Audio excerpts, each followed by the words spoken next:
There was once an airline in America that failed so badly, so publicly, and so repeatedly that most people assumed it was finished for good, a relic of an outdated business model in an industry that had already moved on without it.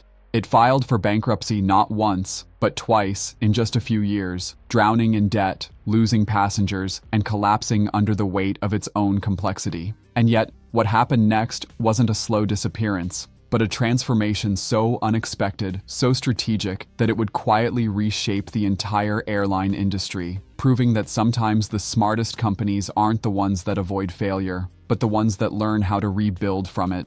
At the beginning of the 2000s, the airline industry in the United States looked stable on the surface, but underneath, it was already starting to crack under pressure that had been building for years, as legacy carriers struggled to balance rising operational costs with increasingly competitive ticket prices in a market that was rapidly changing.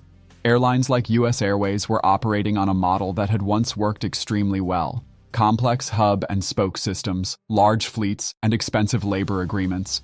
But that model was becoming dangerously outdated in a world where low-cost carriers were proving that simplicity could be far more profitable.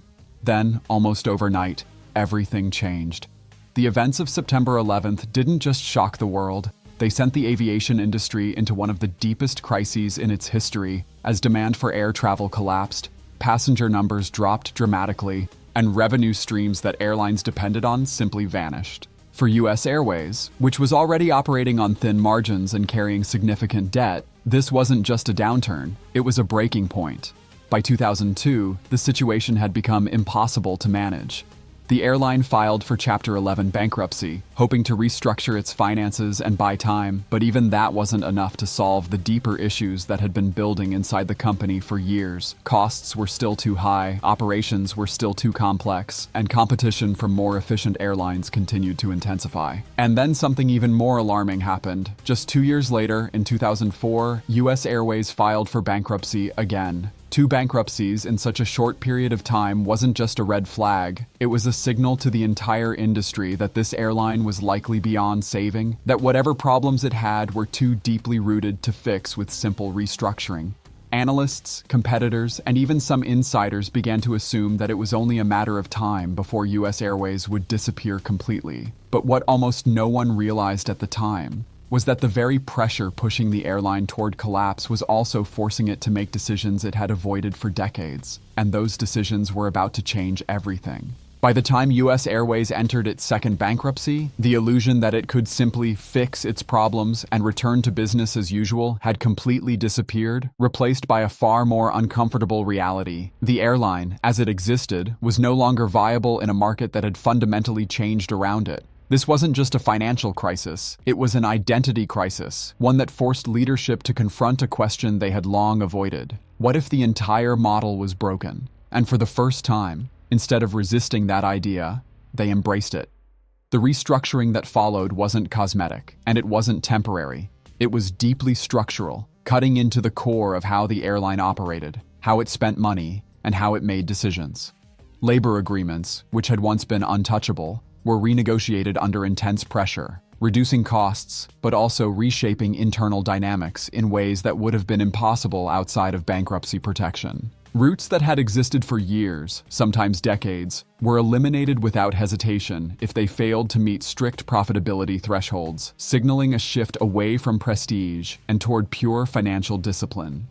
But even those changes, as aggressive as they were, weren't enough on their own, because the real turning point didn't come from within US Airways at all. It came from outside.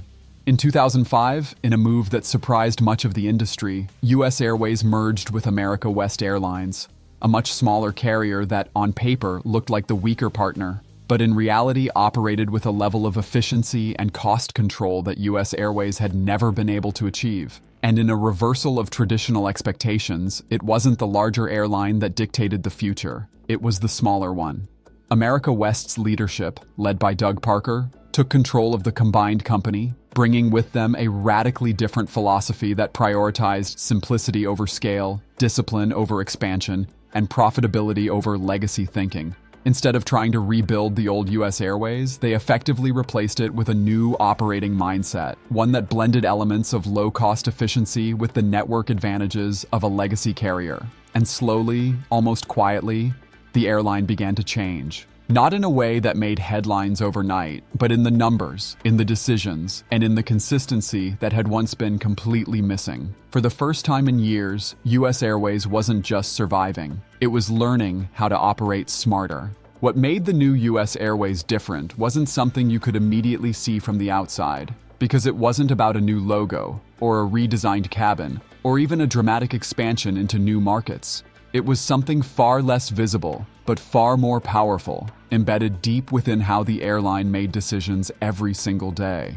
Because after surviving 2 bankruptcies, the company no longer had the luxury of guessing. Every route, every aircraft, every schedule had to justify its existence, not based on tradition or competitive pressure, but on cold, measurable performance. Routes that once existed because they had always been there were now evaluated with a level of discipline that legacy airlines had historically avoided. And if they didn't make money, they were cut, no matter how important they once seemed. This shift created something rare in the airline industry: consistency. While competitors were still chasing growth, adding capacity, and expanding into new markets in an attempt to capture demand, US Airways was doing the opposite. It was focusing inward, refining its operations, simplifying its structure, and removing complexity wherever possible. Fleet decisions became more deliberate, reducing the number of aircraft types to lower maintenance costs and streamline pilot training, while scheduling became tighter, designed to maximize aircraft utilization rather than simply increase presence. But perhaps the most important transformation wasn't operational, it was cultural. There was a new awareness inside the company, a shared understanding that survival was never guaranteed, and that every mistake carried real consequences. Bankruptcy had stripped away the illusion of stability, replacing it with a kind of institutional discipline that couldn't be taught in boardrooms or strategy sessions. It had to be experienced. And that experience changed how the airline behaved. It became more cautious, but also more precise, more conservative, but also more resilient. Decisions were no longer driven by optimism, but by data, by margins, by sustainability over time. And then, just as the airline began to stabilize, it made another move that once again caught the industry off guard. In 2013, US Airways merged with American Airlines. But what followed wasn't a takeover in the traditional sense. Because once again, the leadership shaped by crisis ended up in control. Doug Parker became CEO of the newly combined American Airlines, effectively scaling the lessons learned through bankruptcy across the largest airline in the world. And with that, what started as survival strategy was about to become industry influence. In most industries, bankruptcy is seen as the end of the story, a final chapter that signals failure, mismanagement, and irreversible decline. But in aviation, where margins are thin and external shocks are constant, bankruptcy often plays a very different role, acting less like a collapse and more like a forced reset that strips away everything a company can no longer afford to carry. For US Airways, that reset was brutal, but it was also clarifying. Because once the pressure of survival took over, the airline was forced to confront realities it had spent years avoiding, from unsustainable debt levels to inefficient route networks and cost structures that simply didn't match the competitive landscape anymore. Decisions that would have been politically or operationally impossible in normal circumstances suddenly became unavoidable. And in that environment, speed replaced hesitation. Debt was restructured. Costs were aggressively reduced. Entire layers of inefficiency were removed. But what made this transformation truly powerful wasn't just what was cut, it was what replaced it. A new kind of thinking began to take hold, one that prioritized long-term sustainability over short-term growth and discipline over ambition, creating a framework where every decision had to support a more resilient business rather than a larger one. Expansion was no longer the goal. Survival, and eventually stability, became the foundation. And that shift created a subtle but critical advantage. Because while other airlines operating in stronger financial positions continued to expand during good times, adding routes, increasing capacity, and taking on more complexity, US Airways, shaped by crisis, learned how to operate within its limits, building a model that could withstand downturns rather than collapse under them.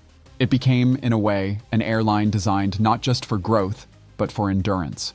And in an industry where fuel prices fluctuate unpredictably, demand can disappear overnight, and global events can reshape travel patterns in an instant, that kind of resilience isn't just valuable, it's essential. Over time, this approach began to prove itself.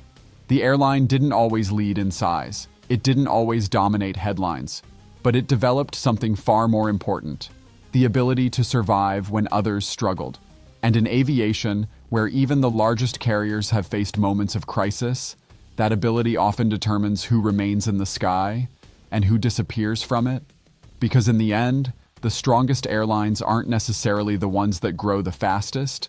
They're the ones that learn how not to fall apart when everything else does. Today, most passengers have never even heard of US Airways, and yet, in many ways, they are still flying on the system it helped reshape, because the strategies born out of its crisis didn't disappear. They were absorbed, scaled, and embedded into one of the largest airlines in the world.